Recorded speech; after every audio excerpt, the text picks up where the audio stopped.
a lot of parents would get very upset and say, my son has studied so hard or my daughter has studied so hard. They've got into IIT. They've got a good chance of getting a job with a big multinational company with a paycheck with several zeros, and you want them to become a penniless entrepreneur. I mean, what kind of an idiot are you?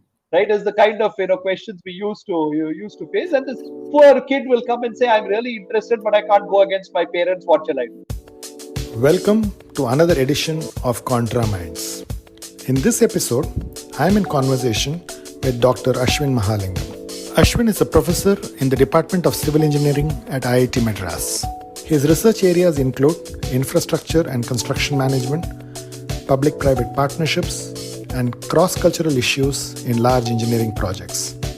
In this episode, Ashwin and I talk about megaprojects, the multidimensional nature of project management, and entrepreneurship at IIT Madras, among many other things. Ashwin earned his bachelor's degree from IIT Madras and holds a MS as well as a PhD from Stanford University in the field of civil engineering. Over to my conversation with Dr. Ashwin Mahalingam. Hi Ashwin, thank you very much for agreeing to join and talk to me on this podcast. Yeah, hi Swami. Not at all. Thank you for the invitation. Sounds like a very interesting podcast. So happy to be a part of it. Thanks, Ashwin. I wanted to talk to you first about in the achievements that you have done in terms of building technology, construction management, your expertise in mega projects, the project management frameworks that you have worked on, the public-private partnership frameworks that you have. While we start talking about all that, and I'm sure we'll spend some time talking about it, I wanted to first, Ashwin, focus really on your early days. You have a fantastic academic background. You are from IIT Madras. You did your master's from Stanford and then your doctorate from Stanford. How were your early years, and did these interests in your subjects happen very early in your life, and who were the inspiration that you had very early in your life? Yeah, thanks, Swami. So it's an interesting question. And the short answer is no, I did not know all along that I was going to become a civil engineer specializing in project management and a faculty at IIT. I think these are things that just happened along the way.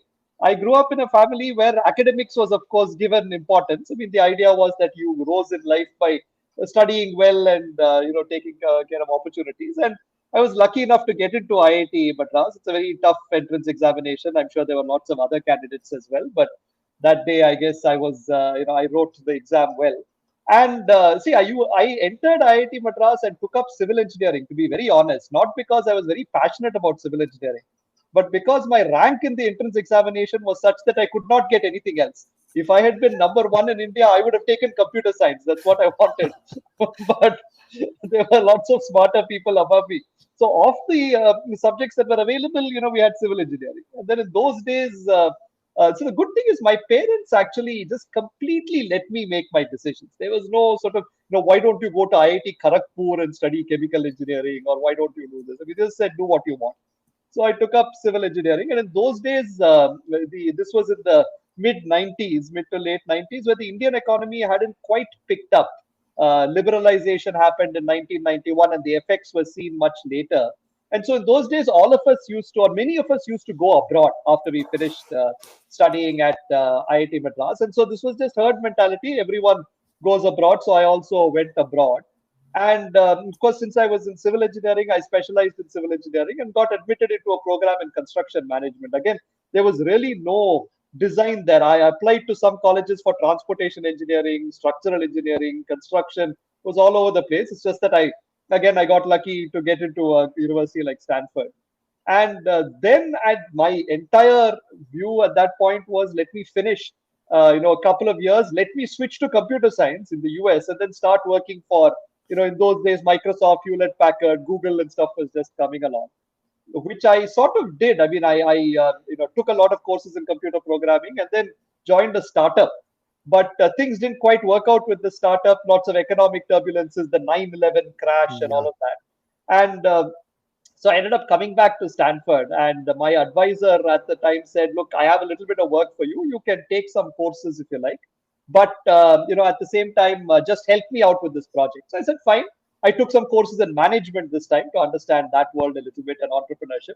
And just as I was leaving, he said, one last task, can you write a research proposal for me before you go? So I said, fine, wrote the research proposal, it got funded. And then he said, now I've got a research proposal that's funded. I'm looking for a student to work on it. I wonder where I could find a student. And by that time, I was hooked on to, I was really having a good time at the university, taking a lot of different classes and all of that. So I said, okay, this is an opportunity to stay a little longer. Proposals come with a scholarship. So I got hooked into doing a PhD, which up until that point, I had never even contemplated. And after I finished my PhD, I thought I'll go work for someone like the World Bank or something like that. I came home to visit my parents in Chennai and just went as a courtesy call to visit my old professors at IIT. And suddenly they took me out to a nice restaurant for lunch. And while I was very happy enjoying that lunch, they said, why don't you consider coming here as a faculty? We have an opening. And again, I never really planned for it, just sort of ended up as a faculty. So, I had a lot. So as you can see, there are lots of influences along the way. My parents sort of taught me to choose my own path. I had lots of good, my professors, advisors, everyone sort of, I think, enabled me to look at a whole field of decisions and choose from them. And there's really no scientific basis behind choosing some of these. I think the decision to come back to India was really a gut decision. I'm a big fan of cricket. They don't play cricket in the US, so it was a very easy, decision to come back to India. So sometimes, it's decisions of the gut that matter. But yeah, here I am, and I have to say that I've never really regretted any of the choices that I made. Ashwin, the most important thing that I wanted to ask you really was, you had a certain kind of a education and a teaching experience at IIT Madras, and then you moved to Stanford, where it would have been a different teaching experience. Did that play a role in influencing your decision to take up the career that you've chosen? And do you apply that back in your current teaching assignments? So, no to the first part and yes to the second. So, in the sense, I really don't consider myself to be a teacher. Okay. So, at IIT Madras, when I look at my job responsibilities, about maybe 20% of my time is teaching. So, I literally, teach maybe 1 or 2 courses a semester. This past semester, my teaching was 4 hours a week, and that's it. And about 60% of my time is really research and projects, and about 20% is general administration. I mean, you're part of an organization, you've got to help with various things. So I really see myself more as a researcher. So what really drove me towards a PhD at Stanford and then IIT was the fact that I find research to be interesting. Essentially, it's working on open-ended problems. Nobody has solved it. You don't know what the answers will be. It's sort of an exploratory exercise, which I really like. But having said that, teaching is part of the job, and it's a very visible part of the job. Everyone looks at a professor and says, you're a teacher. Right. And so in order to teach, clearly I picked up a lot, not only from IIT, but especially from places in the US, where their philosophy on education is a bit different from where from the way we do it. So we tend to sort of say, here is material that you need to learn. Whereas there, they sort of say, look, let's not focus on the material, let's focus on the experience in terms of how you learn. So, I was exposed to things like class participation. So forcing people to discuss and learning through discussion, games and simulations in the classroom to put yourself in a real world situation. And those are some things that I have then tried to bring back, into IIT Madras. So certainly the techniques and tactics that I've learned have influenced what I do. But, I didn't choose to come back because I was passionate about teaching. I enjoy teaching, right? But I'm really more passionate about research. So that's a great segue into the next section that I wanted to talk to you about. Is you are a recognized expert in mega projects and the project management frameworks of these mega projects. I wanted to first ask you to help us define what is a mega project and how is it different from a project? Great. So thanks for that question. So there is actually a formal objective definition of what a mega project is. So there is a definition that says any project that costs above 1 billion US dollars is categorized as a mega project, right? So you can therefore now quickly say this is mega and that is not. But, as with all of these definitions, right, it's a little bit difficult. $1 billion in the US will get you something. The same $1 billion in India will probably get you far more. In fact, with 100 million in India, you can probably do what you can do with 1 billion in the US. So it's not, it's not a hard and fast rule, but yeah, roughly, I think that sort of helps people make sense of it, right? So roughly something in that ballpark, right? Hundreds of million, if not $1 billion. But really, the more objective way of defining it is in terms of complexity. And when we talk about complexity, we talk about the amount of interdependencies, in any project, right? So if you take, the building of a small house, there is not that much interdependency, right? There's one guy who comes in, there's a fellow brings a JCB and maybe excavates a little bit. There's a masonry who comes and he pours some concrete, and there's a finishing guy who comes, and so it's sort of sequential. Mega project, there are far more complex linkages, right? So to give you an example, in an airport, right, you are building the structure of the airport. The size of your gate that you use to walk into the aircraft is proportional to the size of the aircraft. And there are innovations happening on aircrafts. So if you design today for a particular aircraft, and somebody, Boeing or whoever it is, now comes up with a completely different Airbus comes up with a different kind of aircraft, your airport's not going to work. Similarly, baggage handling systems. You put your bag in, it checks in, it comes out. There are all kinds of automated, systems here. And how does that work? What kind of space does it need? What kind of electrical, requirements does it need? So there are lots of complexities, right? As you can see. So it's not just one person coming and doing their thing and walking away. So the more the complexity, the more likely this is likely to tend towards a mega project. So I think complexity is really where we define mega projects versus regular projects where the interdependency is not really that high. People come in, they do their work, and they leave. Okay. So when I went through this whole concept of a mega project, one of the things that fascinated me really was the fact that mega projects have a huge impact on the economies of countries, right? They really talk about the Eisenhower's roads that got built after the World War II, or the New York Tunnel, or the Brooklyn Bridge, which is really the large projects that have redefined the basics of a country.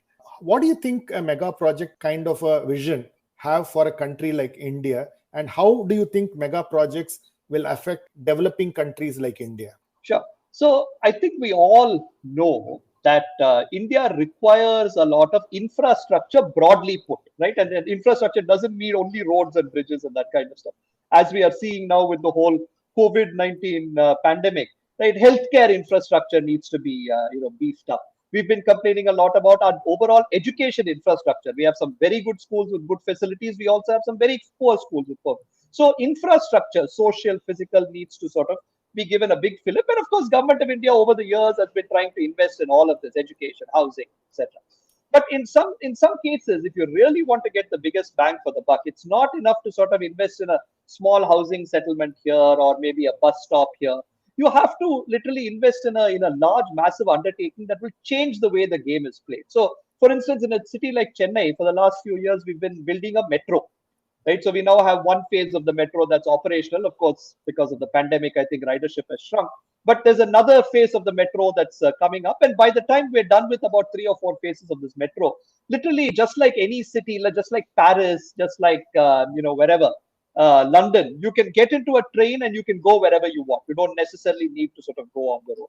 So that changes the game quite a bit. It now takes out, earlier you needed to have your own personal vehicle if you wanted to travel.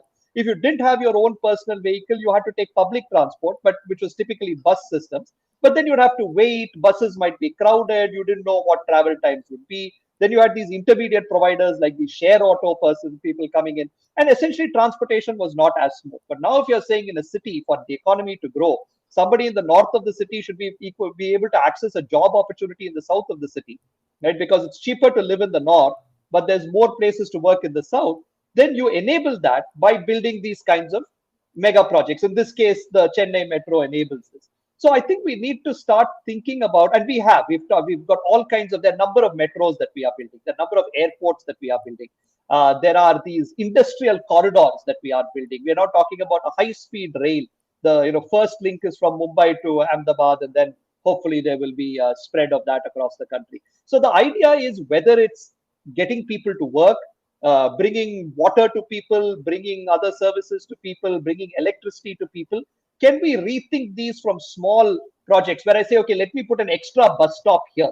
so that now these people can get a chance to take that crowded and delayed bus, to saying, can I just change the game? Can I put in a whole new metro network? Right? Of course, it's going to cost me a lot of money. It's very complex to do. But if I do it right and if it comes out, then you can do things that you could never do previously. And therefore, our overall economic, social well-being improves and increases. That's a great answer. What I read in one of the articles was that, say, for example, a country like China, you had the East-West gas pipeline, which completely changed the economy of almost, say, 24 districts or whatever, where new cities got spawned. And which is really where I think your expertise and theories of project management come into play, because what I also read really was any mega project, normally you have cost overruns, right? Even a Sydney Opera House, I read, was about 1,400% cost overrun. So clearly, if cost overrun is an issue with public mega projects, project management and the frameworks that you really define public projects, mega projects, become very, very important. So can you throw some light on the complexity, the stakeholders, and how the project management principles have to be brought into play for these projects? Yeah. So the first thing to understand is, again, if you go back to the analogy of a simple project where you're building, you have a small piece of land and you're building a house, right?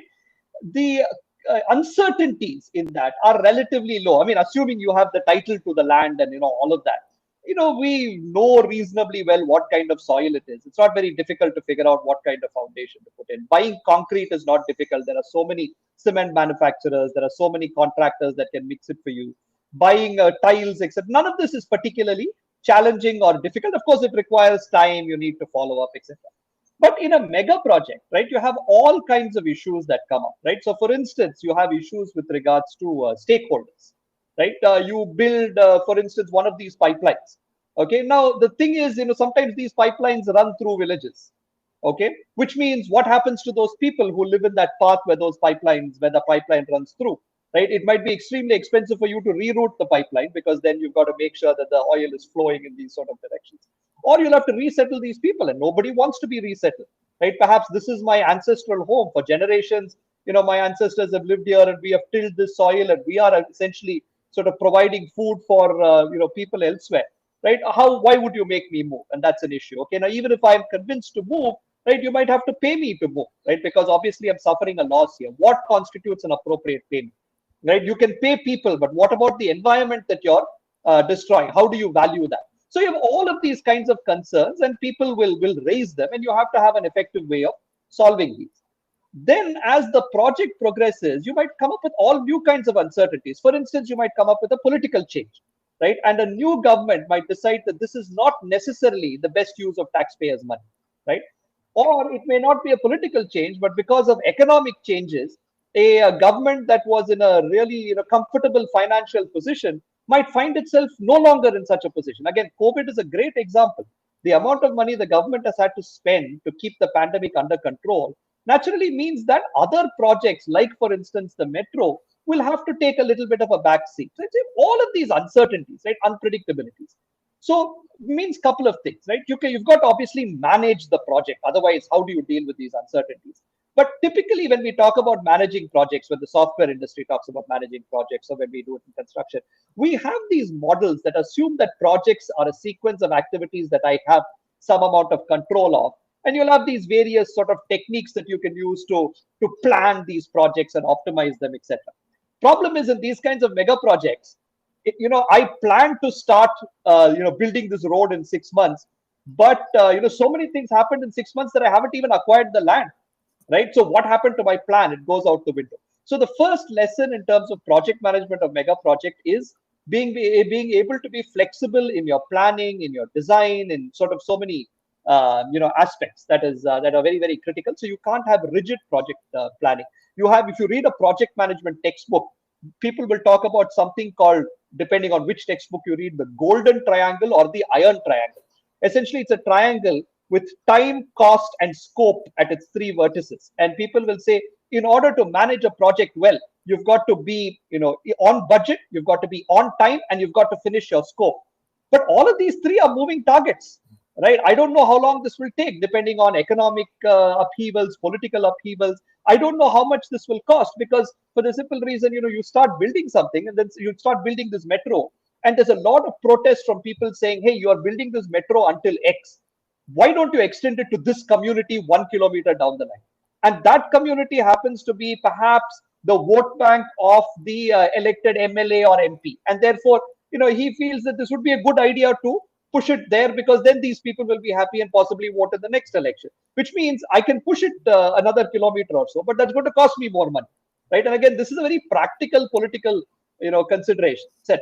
So I think all of these are moving targets. It's very difficult to manage these projects in the conventional manner. You've got to look at flexibility in design, flexibility in budgeting, managing these people, stakeholders a little bit more effectively, using things like social media and stuff like that, which I've written about, and I'm sure we'll talk about a little bit, and so on. But the bottom line is that we've got to do all of this in such a way that we are creating value, right? That should be our benchmark. Our benchmark is not that, once upon a time I said, 60 lakh crore, right, without really getting into the details, and therefore you should hold me to account building this for 60 lakh crore, when finally, when I looked at this metro, I found that the soil condition underneath Chennai city is, because we are close to the coast, is so difficult to build in that it costs me a lot, right? That's not really my fault. That's a question of the soil condition, right? As my tunneling machine tunnels in, some heritage buildings are vibrating, right? I have to spend extra money. So rather than blaming me and saying, hey, you're a poor project manager, you're spending extra money, what we should be talking about is, are we creating value, right? With each of these interventions, which making it a little bit safer to tunnel underground, with sort of stopping these vibrating heritage buildings from falling, by providing this metro to that small underdeveloped area, so that those people can now access the metro easily. Are we creating value? So project management now moves away from the iron triangle to start looking at value.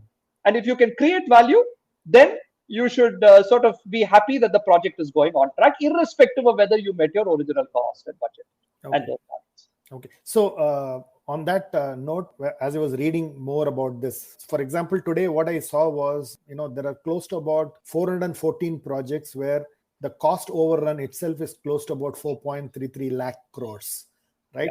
Yeah. And even if you project manage it very well and you save 10%, it is almost like a 40,000 crore which can fund a public healthcare initiative or some other initiative that is there.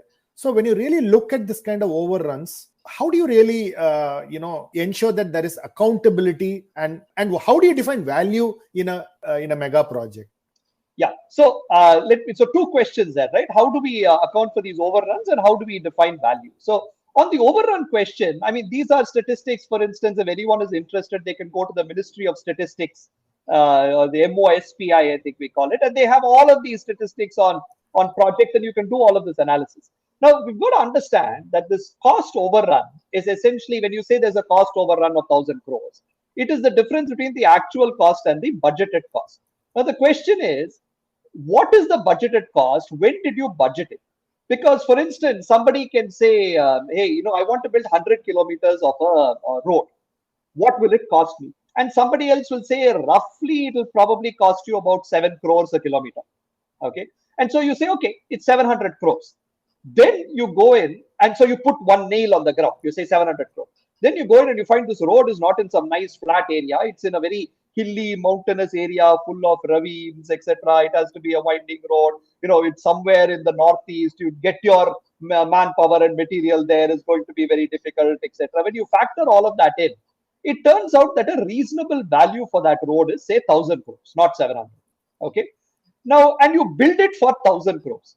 People will still say, hey, you said 700 then. You are taking 1,000 crores to build it. You have a cost overrun of 300. But this is not really a cost overrun, right? You said something approximately. As you get into a project and more information comes up, you narrow down your estimate, right? And there's a lot of psychological work that sort of said that human beings have this thing called the optimism bias, which means whenever you start talking about something, you're always likely to be more optimistic. It's like saying, I want a 5-page essay. When can you write it? When can you finish it? You'll say, oh, I don't have much to do this afternoon. I'll finish it by evening. But then only when you start writing, you realize that it's not so difficult. And by the time you finish, if you're optimistic, it might happen tonight, might happen tomorrow morning. So projects are no different. When you start working on it, people are optimistic and they say 700 crores. But then once the data comes in, it actually is 1,000 crores. And then so you have to actually benchmark yourself against 1,000 crores. Okay, which we don't do. These statistics, unfortunately, benchmark against the approximate estimate, not the actual estimate.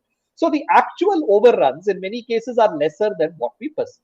But irrespective, right? That's just a mathematical game. The question is, how do we create value? There are some techniques for this, right? So loosely we call them cost benefit analysis techniques, right? So you can figure out from a project what is the cost. So if I'm providing water supply to a village, there is a cost to it. I have to bring some pipe, I have to put a treatment plant, etc.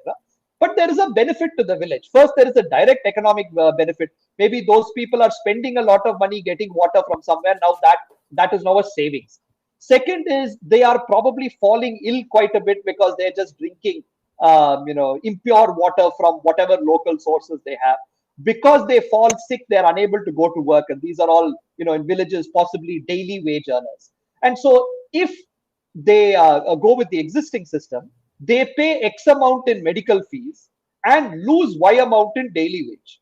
Whereas if now I have given them water, not only do they save paying on medical fees because they're not falling sick, but all of those days they're now able to earn. So we can actually quantify what are the benefits, both financially, economically, socially, etc. There are techniques. Of course, there's a lot of debate about this. But I think that's sort of what we really need to look at. We really need to look at an economic cost-benefit analysis. And as long as your economic benefits are greater than your costs, I think you're better off, right? So you should be happy, irrespective of whether there is a notional cost overrun or not. Perfect. You also talked about the management of the stakeholders. And in one of your study for a metro rail project, you really took out the advantage of use of social media in influencing the community, the citizens, the activists who are, talking about the project. So what was the learning that you had, and what would you recommend if a very large mega project is being built, especially in a country like India, where there's a lot of noise around mega projects? How would you use the role of social media to effectively influence and help people take decisions? Yeah, so I think, so we did some interesting research. I had a PhD student who was partly with me, partly spent some time in Australia, and now is teaching at IIT Guwahati, who worked on this, Johan Ninen. So a lot of the credit goes to him for pushing this stream of work. But essentially what we realized is, look, you've got to manage your stakeholders. Now, if your stakeholder is a vendor supplying cement, then you have a contract with that person and you can manage them through the contract. You can say, hey, if you don't supply good cement, I won't pay you, whatever. But what about the residents nearby, right? What about the NGOs, right? You don't have a contract with them. They can say what they say. And in many cases, it is their job to raise these kinds of questions. But you have to listen to them, right? So you can't just unnecessarily trample the environment or society, but you also have to sort of convince them that what you're doing, you've got to take them along. So how do you take them along? In the old days, you did things like town hall meetings, right? You called all your stakeholders into a room, you tried to present, you tried to win their trust. Sometimes you did. Sometimes people, felt that you were showing pretty pictures, but your intent was different, all of those kinds of things. And for a regular project, maybe that's still possible. If you're building sort of an Anganwadi in your community, right, with a small, community of say 1,000 people, bring them all in. But again, going back to something like the Chennai Metro, which is being built, in the city of Chennai, how are you going to bring all the citizens of Chennai, who are all going to be affected by the metro in one way or the other, right, into a town hall? It's just sort of impossible. So we need to start looking at technology to do this, right? And it turns out that, options like social media options like Twitter and Facebook and so on are really effective ways of reaching out to people. So first, from a reaching out perspective, it's very important to use these sort of media sources.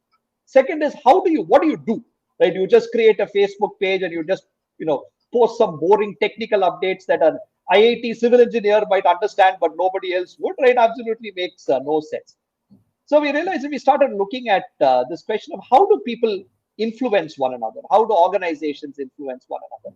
And we found that there are broadly two categories. There is what we call the overt influence, where I might, cajole you, threaten you, shout at you, whatever, I'll make you do what I want to do.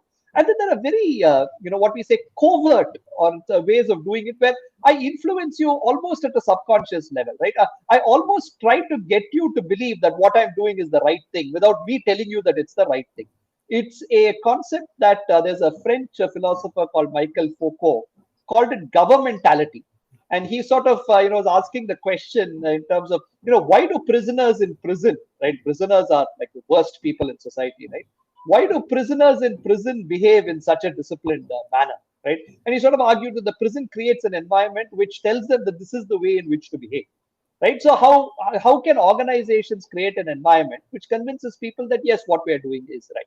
And that's through, and social media and Facebook and Twitter, etc., are ways of doing this. So for instance, when we looked at the Chennai metro, for instance, we found that they would they would sort of post a lot of things that shows their care about the local community, right? So they'd have these drawing competitions for kids on how the cityscape would look like post the metro, right? And sort of publicize that widely on social media. Pongal, right, which is of course very big here in the south, right, would be again something that they would really publicize widely on social media. So again, so now the community gets the feeling that hey, this is now, as we say in Tamil, Namma Metro, our metro, right? Because of course they're standing for our values, they're helping our kids, etc. So perhaps if I have to put up with a week of not being able to get out of my house because there's a big Twitter, maybe it's for the greater good, right? And so I now have that mentality, as opposed to these guys are crooks, they're taking away all our money, all they do is put potholes in the road, the metro is not really going to help anyone. So you're sort of converting people from that sort of mindset to the more benevolent mindset through social media. And social media is not the only way of doing this. Of course, you also have to walk the talk. I mean, you can't just have wonderful social media posts and do something different on the ground. But it's a big, as we say today, influencer. And so I think mega projects today can't just rely on, I've got the best designs vetted by some wonderful designer where I am saving 20% of the reinforcing steel and therefore you should congratulate me. I think they've got to sort of say, look, if we're creating value, let us bring that value to the people. Let's have very active Facebook pages, Twitter pages. Let's show people what we're doing. Let's apologize in advance, for instance, about a road that is being cut and inconveniencing people, about noise that's keeping people awake in the night, but explain very transparently why that is required. And I mean, all of this, you can write a technical paper on everything, but no one's going to read a technical paper. Today, everyone's on Facebook, this, that, all the time. So I think social media is going to be an integral component of the outreach strategy, which itself is an integral component of the mega project management strategy. Okay. Right? And so that's how I see all of that fitting.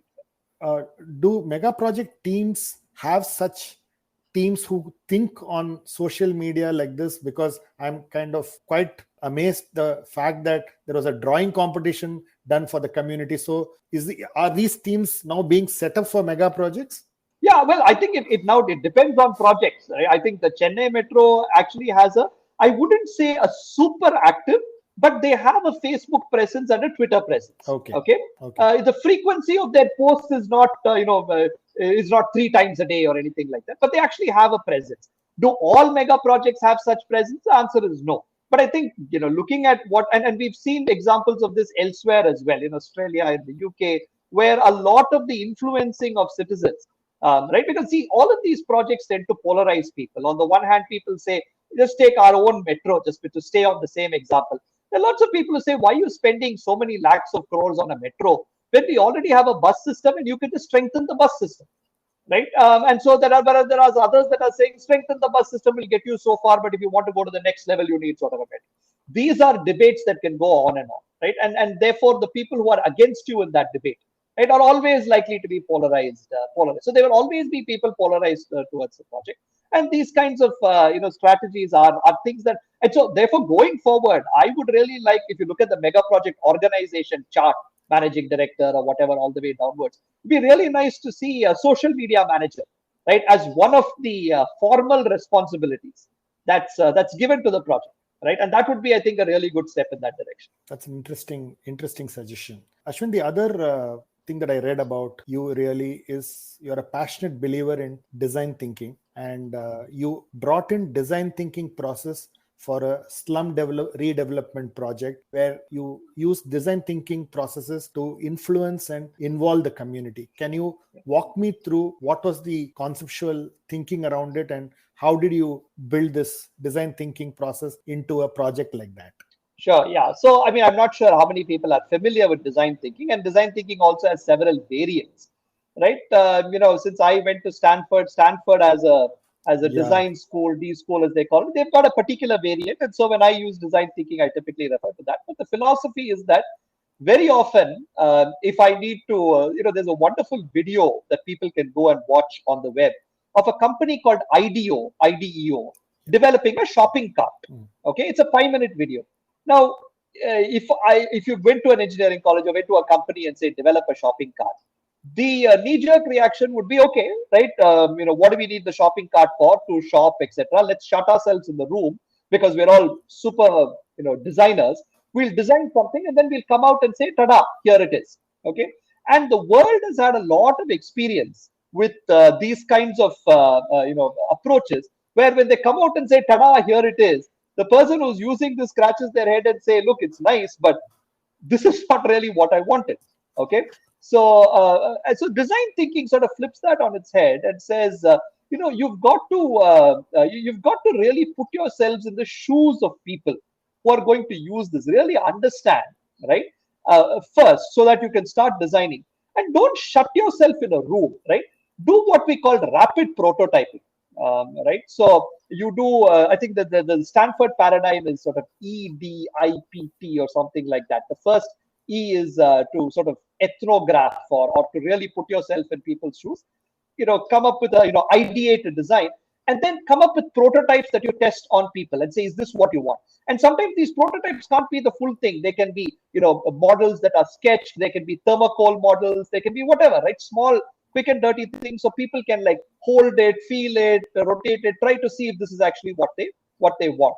And if you do that, then you're very likely to really understand people's concerns and design something that is not only useful but is also being used. That is the big issue. I've designed something useful, but it is not being used, is the big refrain, right? So you don't want that. You want it to be useful and being used. So, for instance, in the Srirangapatnam example, typical way of doing it is, there was some pre-development that needed to happen. And typical way is some engineers to say, we are engineers, we know how to do this. We'll come up with a plan, right? And we'll optimize costs and build it. So we tried it that way. And the people from Srirangapatnam said, they weren't particularly happy with it.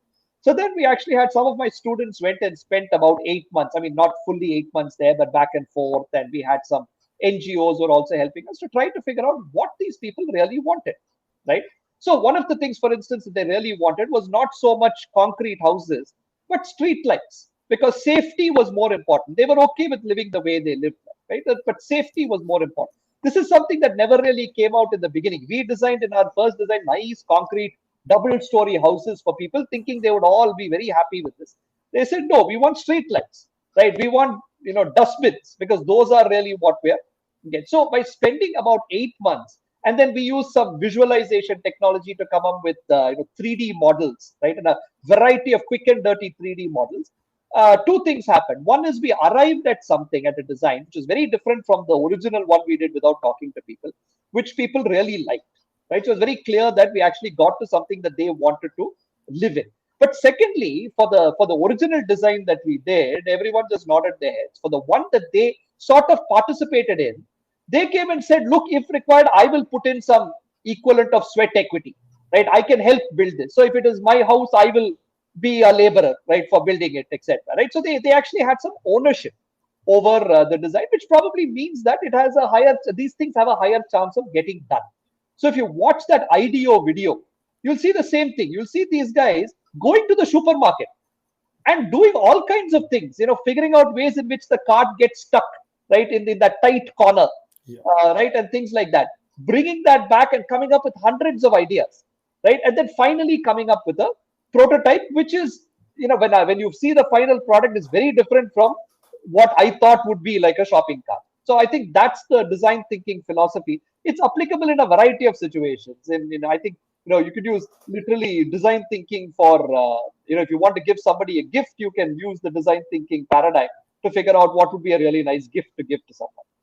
So you really believe what you did in Srirangapatna, the fact that slum development is a priority for many governments, using the design thinking process, because typically what happens is you do a slum development project, that place, as you rightly said, has got concrete, and also sometimes is so dirty that you almost feel that there is no ownership. So you believe something like this can be taken up and used by multiple governments across the country, right? Absolutely, and not just governments, right? Private companies as well. I mean, even in, take something like software development, right? Somebody comes and says, "I want you to develop this for me." You start with quick and dirty. Okay, tell me what you want, and let me go shut myself up in a room and come up with this program. I mean, even those kinds of situations, it's sort of important to look at it from a design thinking perspective. So I think it's universally applicable. I tell my students that when they are planning the next intercollegiate festival, right? Of course, we've not had it for the last year. I think we've had it online. You can use design thinking to really understand what would the students from other colleges want when they come into IIT Madras. Can we do a few virtual prototypes and then decide what we're going to do this year, rather than just keep resigning? So I think it's not just governments. I think it's a very powerful paradigm, but it's also difficult because it involves you saying that despite you being a so-called expert, right, you cannot go and shut yourself in a room and design. You have to go and talk to people, right? And at least as an engineer, right, most engineers are of course highly introverted, right? My PhD advisor in the US used to tell this joke. Says, how do you tell an extroverted engineer from an introverted one? And the answer was, the extroverted engineer is the one who's looking at your shoes when he's talking to you, right? Because the introverted engineer looks at his shoes. This guy is a little bit better. He's looking at your shoes. So, and talking to people is difficult, right? It's sort of, and talking to people without putting ideas in their head is even more difficult. When my students try this, they go and say, "Isn't this what you want?" And I say, "No, you can't say that, because then the guy gets scared. He says some IIT student is coming. I should say yes." How do you talk to them in an open-ended manner? How do you be part of that community, right? So it's difficult, but it's a very important paradigm to keep in mind. Yeah. And when it comes to mega projects, you are also a big believer in the leadership which is driving these projects. And I saw a very interesting study of the Nagpur Metro where you studied the leader. And what are the insights that you got out of that study? And when you really do these mega projects, what are the tenets that the leader should have? Yeah, so leadership is something that in some ways, particularly those of us working in project management, tend to understate, because it's something that we feel is not replicable. And therefore, people feel that, hey, leaders are somewhat charismatic people. And so if you say good projects will happen only if you have good leaders, then that's something that's outside your control, right? Whereas all these other things, setting up a Facebook page, etc., is in my control. So let's focus more on things that people can control. But the truth of the matter is leadership becomes critical. And it's not just, I mean, I wrote about the Nagpur Metro, about Mr. Brajesh Dixit there, because I did not want to write about other projects where leaders have been written about. So Delhi Metro had Mr. E. Sridharan, right, who has been written about many times. So there are other projects. And so I just wanted to sort of say, hey, there are others as well, right? India has a lot of leaders. And Mr. Dixit was a very charismatic leader. And I think, so there are a couple of things that he did that were very interesting, right? So first is, he is a bit of a interdisciplinary person, as he puts it himself. Right? Of course, he was trained in civil engineering, but then he did a master's in economics and whatever. So he understands the project from multiple perspectives, not just a technical perspective. And that, I think, is a very important trait of leaders. He obviously pays a lot of attention to interpersonal relationships, to things like trust, to essentially ensuring that he has a you can have. Do you want to be on a team with the best players, or do you want to be on a winning team? And he sort of says, look, you've got to be on a winning team. You don't need the best players, but everyone needs to sort of work as a team. So you've got to sort of build that kind of rapport. And so I think if you look at leaders across the world, and this sort of study you talked about is a chapter in a book on leadership, where mega project leaders from, I can't remember, 10 or 15 countries across the world have been profiled. So if anyone's interested in leadership, then they might want to take a look at that book. But you'll find that there are some similarities in terms of the interpersonal relationships that leaders have, their interdisciplinarity, their ability to take responsibility for decisions, therefore allowing their subordinates to work a little bit more freely, their ability to make very sort of intelligent guesses about the future, and try to steer the organization there, and so on. And so I think, but what we've also learned is that the reason we came up with this book, and this is an international effort. So I contributed a study from India, but there were people. I think the editors are from Australia and Norway and Germany. I think I can't remember, and Canada. Idea was to say leadership can also be learned, right? It isn't you're not just born a leader. You're not just this charismatic person. These are things that being interdisciplinary is something that if I know that is critical, then I can go and take some courses in other areas and learn a little bit more about those as well, right? So I think leadership can be learned, and what we hopefully would like to see is people sort of understanding these characteristics, training themselves over a period of time. If you're weak in one of these elements, to strengthen that, so you now have mega project managers who are very strong and powerful leaders, because there's so many decision points that happen that unless you have strong leadership, right, it's really really difficult. You can't just go with the flow, right? You've got to make decisions, Great. right? So Great. It's a fantastic explanation. One of the other research work that you did was talking about the ecosystem of, say, the Chennai Metro Water Project initiative, which was there. And you really talked about an integrated ecosystem for sustainability, where you said if you really wanted to design the water system, you need to look at land, water, and waste together. And there was a very interesting concept of sustainability that you brought in. And as I was studying about this, Ashwin, what I found out was Indians by nature, we waste about 42 liters of water a day. And at the other end, only 40% of Indians have access to water, right? So as you build and redesign the water management systems of cities and towns and villages, how do you bring in the integrated thinking concept, at the same time build visibility and awareness with citizens on the redesigned systems that you are thinking of?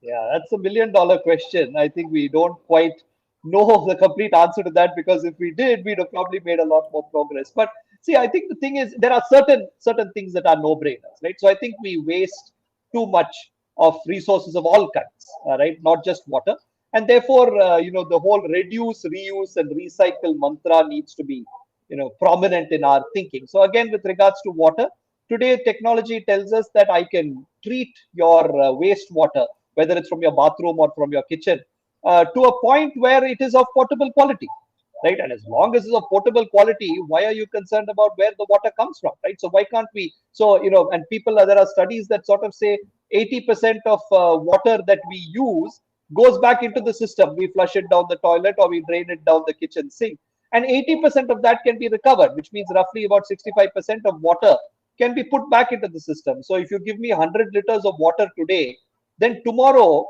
65 for my tomorrow supply of 100, you only need to give me 35 new liters of water. 65 should come from into the system. But then look at how effective we will be, where after supplying 100 the first day, every day I'm only supplying a further 35, right? And then I can supply to a lot of other people. So I think partly we need to sort of start getting into this mindset. I think technology is there. It's really more psychology, right? The moment you tell me this is recycled water, then I just feel bad. But hey, I mean, if you go to Singapore, they've done an interesting thing. They've branded this as new water, Okay. right? And you can actually buy bottles. You can go there. They even have a small logo, sort of a water droplet with eyes and whatever. And 3% of the water that went into making that went from toilets, right? So the water that you flushed, and you flushed whatever down the toilet, actually has made its way into that. And then of course, so partly I think it's so I think there are examples that the branding, I think, was key, calling it new water, right? Also the fact that I think their former premier went on TV drinking it, so showed that this is perfectly fine. So I think there are things that we'll need to do. So that's one part of it, right? To really get into this, what we call the circular economy kind of framework, and trying to sort of address this from a behavioral perspective, right? How can I, and there's a lot of thinking now on behavioral economics and things like that. How can I use some of those ideas to help people, nudge people towards behaving like this? That's one part of it. But the second part of it is, what we found is, you can't just deal with these in isolation. So if you want to provide, let's say, people say, hey, there are too many homeless people. Okay, let's build, a set of apartments for them. Good. But now that you've built a set of apartments, You've got to supply them with water, and there is therefore going to be that 80% of that is going to come back as wastewater, which means you'll have to sort of treat all of that. So housing comes with a water and waste problem. Now, how do you treat all of this? You've got to put in some pipelines, taking them to some treatment plant, etc. Where do those pipelines go? They go under the road. So now you have to do a lot of road cutting, right, and laying, which means your transportation is being affected. So the point is, just by saying I want some slum dwellers to have houses, you now have issues with housing, with water, with transportation, etc. And you can only do this by looking at this as an integrated system. Whereas very often we look at it piecemeal. We say, my job is to build 100 tenements, I'll build 100 tenements. And the first day when it's inaugurated, it looks really nice and shiny, the paint is fresh. You come back a year later because you haven't taken into account the water, waste, and transport issues, right? The whole place has gone to the dogs. So I think partly reduce, reuse, recycle is one. And thinking of these as holistic systems rather than as individual elements is another. That's sort of in the abstract. We are trying at IIT to build some simulations and some tools that will help decision makers decide, how to work around all of this. But yeah, I think it's still a work in progress. You also are one of the catalysts for the IIT and entrepreneurship cell. How are you kind of building the entrepreneurial mindset within IIT, and what kind of ventures are you kind of seeding in the entrepreneurship cell? Yeah, so essentially, I think what we're trying to do is get our students to understand that they are, of course, quite talented, and therefore, and they are at an age where they get all sorts of crazy creative ideas, right?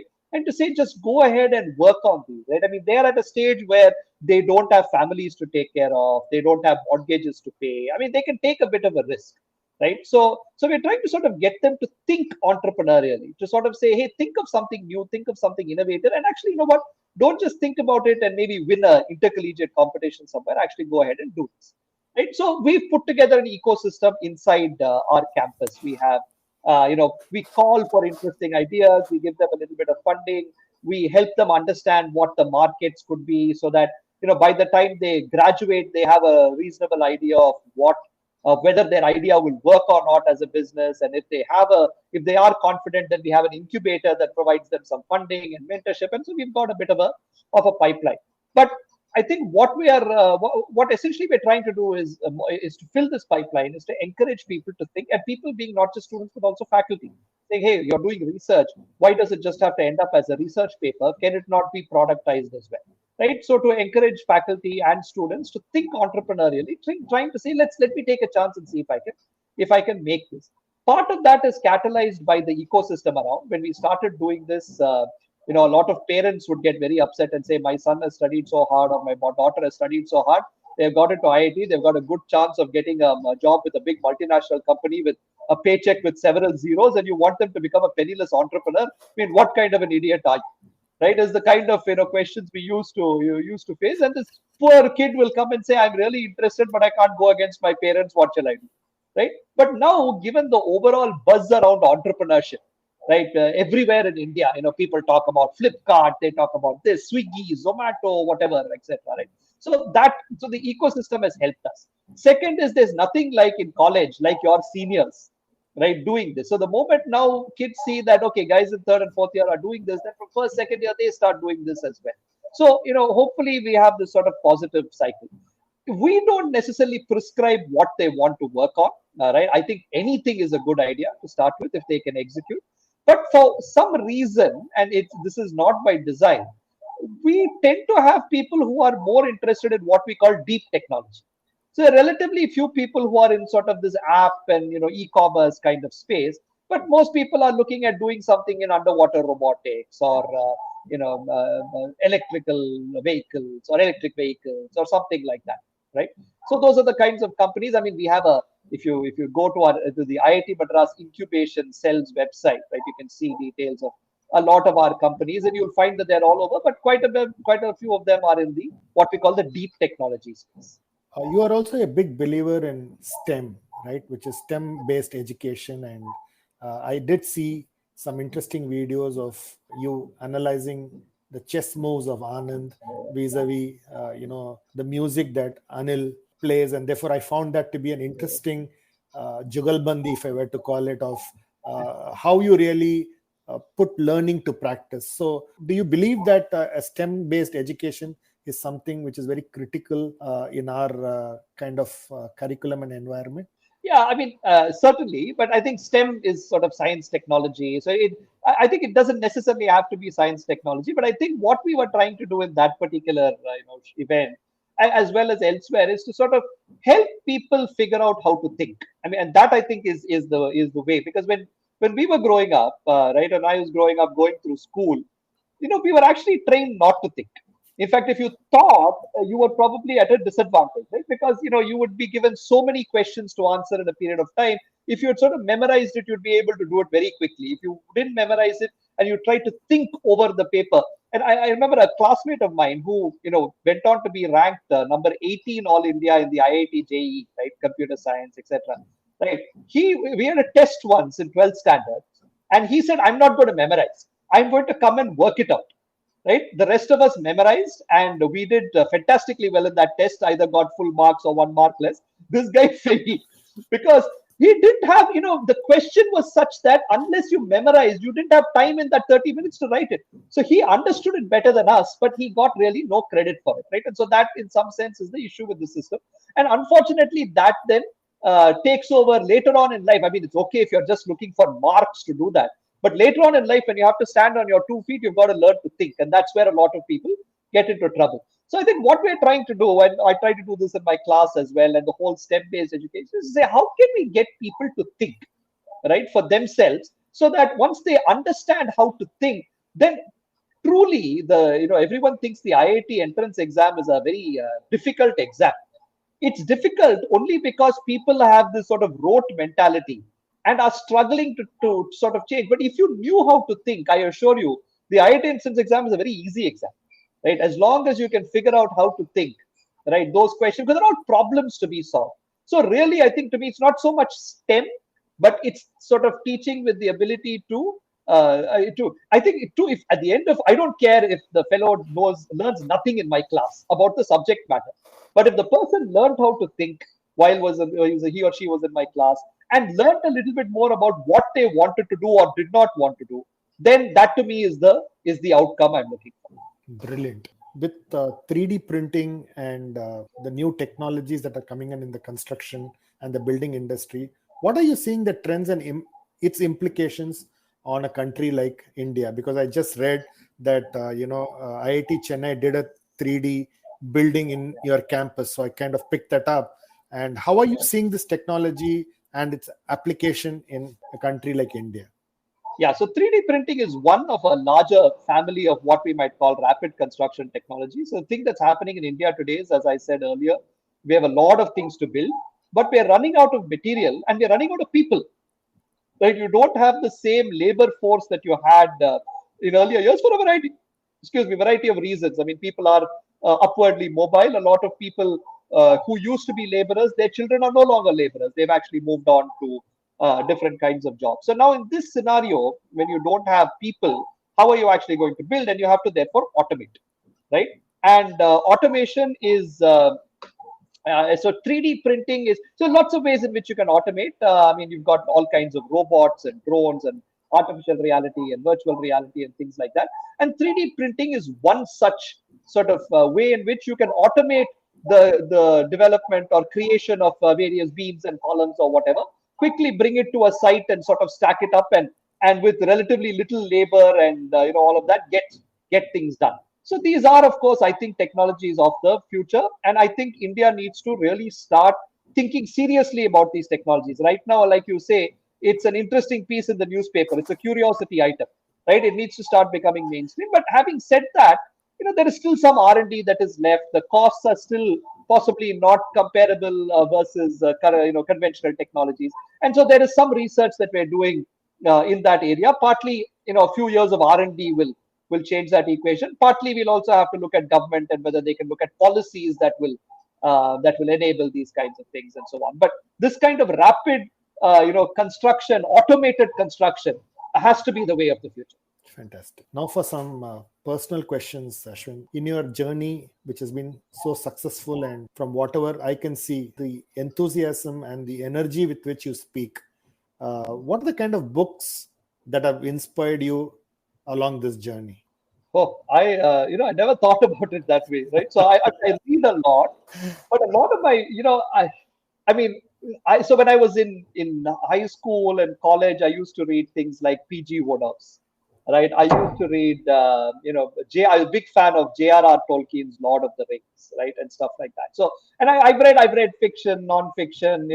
These days I read things about genetics and about the history of humankind, and I really like this book *Sapiens* that came out some time Yeah. ago. And so all kinds. So I sort of like fiction, fantasy, science fiction, comic humor, etc. And I think I sort of pick up things from all of these. So I think P.G. Wodehouse, for instance, puts you in a great mood, right? Which allows you to really sort of think freely and innovatively. So it's not that I'm adapting anything from Wodehouse book, but right. Similarly, I think I really when you look at books on science fiction and fantasy, they just sort of explore possibilities that sort of make you feel that you can explore possibilities as well.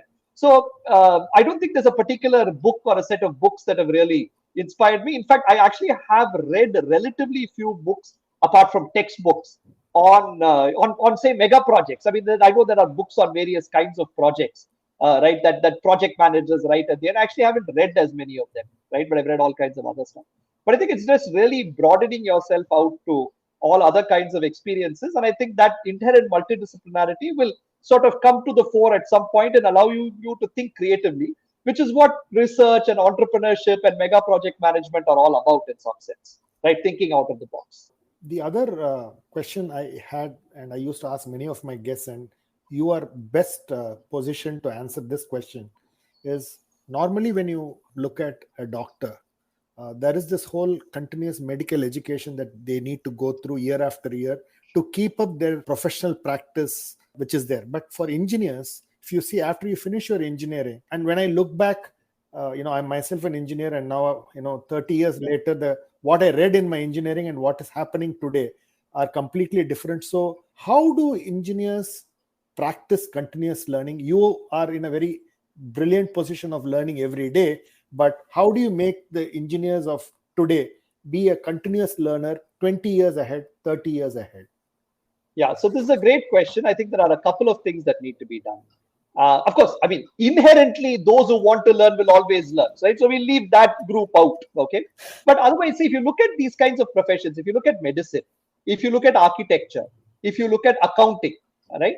The way they teach this almost as an apprenticeship, right? So as an accountant, you don't become an accountant until you have done that articleship, you've actually been part of an office. As a doctor, you do your residency, right? So the exchange between theory and practice is there right in the right through the curriculum, and therefore people are ingrained that yes, these two go hand in hand, and therefore continuous learning is important. So again, if you look at an accountant, there are all these new regulations that come up, and you're constantly on top of those going forward. Problem with engineering education traditionally has been is that we have compartmentalized the teaching part and the practice part. We've said 4 years of college. We don't even say internships. All of that are just sort of new ideas that are coming in. We've told people you study, then you go work. And this mentality, I think, is what is making it difficult because we have compartmentalized as a society. So I think first we have to decompartmentalize, right? And at IIT, we've been having these kinds of discussions. Should we look at, as other engineering colleges have done, right, a 6-month apprenticeship period where people actually work at some point in industry before they graduate, etc. Right? Many of these professions have, you have to continually be certified to be a part of that profession. I think we need to professionalize in engineering, right? In the US, for instance, you have something called a PE license, a professional engineer's license, right? And only a professional engineer can do, someone with that license can do certain things. And to get that license and to keep it current, you've got to constantly learn. And therefore, there is an incentive. Here in India, we don't have those systems. So just like some other streams are professionalized, we need to start professionalizing engineering education over a long period of time, right? So those are, I think, things that we really need to think seriously about. So this is my final question, Ashwin. If you were to advise your 10-year-old self, what would be the 3 pieces of advice that you would give yourself? Well, I doubt my 10-year-old self would listen to me because well, I have a 13-year-old son who doesn't listen to me at all. So let us. So without wondering about whether that advice would be heeded, right? Let me go back and say. So a couple of things I think I would say is one: don't look too far into the future, right? So like I said, I never expected to end up being a faculty at IIT. I just ended up here, and all my plans that I had drawn up took me elsewhere, right? So I mean, it was fun drawing up those plans, but I think it's more important to live in the present and do things that you enjoy. So again, to give an example, right now my son is obsessed with playing tennis, and he's a reasonably competent tennis player. So I've sort of said, for the present, if that is what you're really passionate about, and as long as you're not completely compromising, failing your subjects and all of that, just follow that, right? Just don't think too far ahead. Okay, so I think that would be number one. And the second, and this my 10-year-old self might not really understand, but I was told this a little bit later in life and it made a lot of sense, is that you go through roughly two phases in life: an investment phase and a reaping that investment phase. And people normally think that investment phase finishes at 21. I mean, you've invested in yourself by studying school, studying college. Now, come on, reach that investment. But that investment phase actually goes through much longer, right? Even your initial days of working, etc., all of that is just an investment. So a lot of people today think of that as a time to reap investment. So to give you an example, you have a challenging opportunity which could allow you to grow. You have an opportunity where the first salary paid is twice as much as the other opportunity. Today, everyone says, hey, this guy is paying me 2x, let me jump, right? Because you're looking at reaping your investment. Whereas if you're looking at continually investing yourself, you'd go in for the challenging opportunity. So I think for a long period in your life, it's important to invest in yourself, right? So I think investing in yourself and not looking too far in the future, I think are right. And if you're a 10-year-old not eating too much chocolate and ice cream and remembering to brush your teeth would also be, I think, important pieces of advice that I would have given myself. Thanks a lot, Ashwin. Fantastic 3 pieces of advice, and it was really fun and great learning talking to you. Thank you for taking your time, and this was a brilliant experience. Yeah, thanks, Swami, and thanks for for all the preparation. I think your questions were great and allowed us to have this interaction, and I think you're also a great listener, so it makes it easier to talk. But yeah, so fantastic. Thanks for putting this together. I greatly enjoyed it, and all the best, and stay safe. Thanks, Ashwin. Thanks for listening to my conversation with Dr. Ashwin Mahalingam. For selected links and detailed show notes, visit www.contraminds.com/blog. Follow ContraMinds on social media and let us know who you would like to see next on the podcast. If you are listening to ContraMinds on Apple Podcasts, do share your comments and give us a rating. We are keen to know what you're thinking. ContraMinds is also on YouTube. If you are listening to the podcast on YouTube, hit the subscribe button and stay up to date on all our releases. Thanks for listening and stay safe.